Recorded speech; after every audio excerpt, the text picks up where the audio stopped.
So as of now, I'm currently working as an instructor in the Polytechnic University of the Philippines and in the Far Eastern University, handling courses such as analytical chemistry, biochemistry, and general chemistry. So far, I've been a professor to engineering students, medical technology students, food technology students, and in senior high school, I also teach general chemistry. The foundations of chemistry before they go college. I work on with discovering materials that could be used as potential adsorbents for dyes and metals. We used water lilies, coconut husks, or invasive species of grass as an adsorbent, and we found them to be effective. But of course, we still have to refine our methods. Because my teacher in chemistry before, that's Ma'am Luz Abainsa. So Ma'am Luz Abainsa is very passionate in teaching chemistry. So she allowed us to do experiments in our own hands. So yeah, that thing maybe spark an interest to chemistry. That's why, yeah, that's part of the reason. You may encounter some funding issues.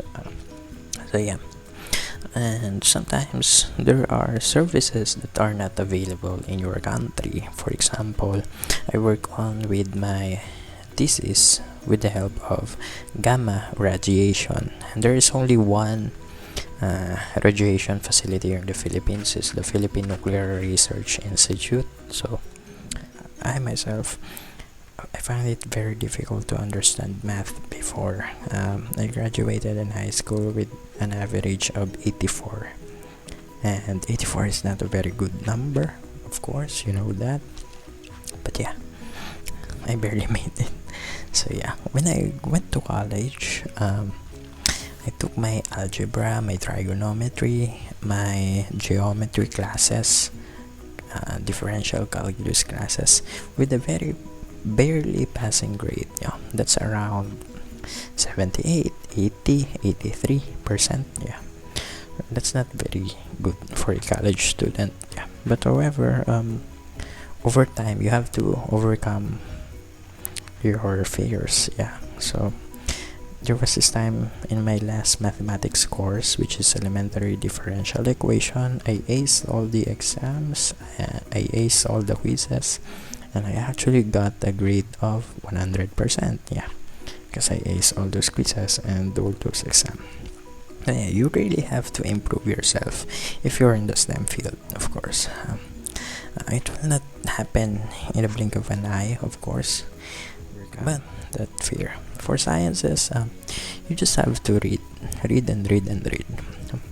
My students find it difficult to understand chemistry at first, but what I tell my students is this: if you want to really, if you really want to, if you really want to learn something, you teach it. Because I believe that if you teach something, you learn twice of it, because teaching is twice learning.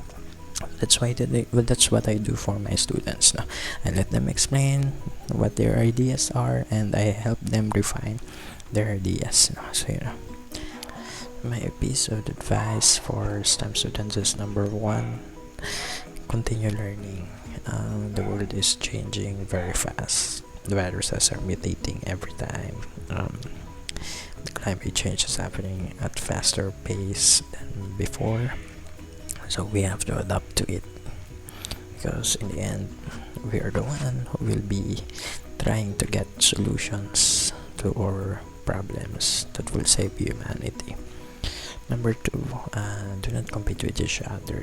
STEM is already stressful. If you try to compete with one another, it will be more stressful. Instead, you work in harmony, help each other. Number three is that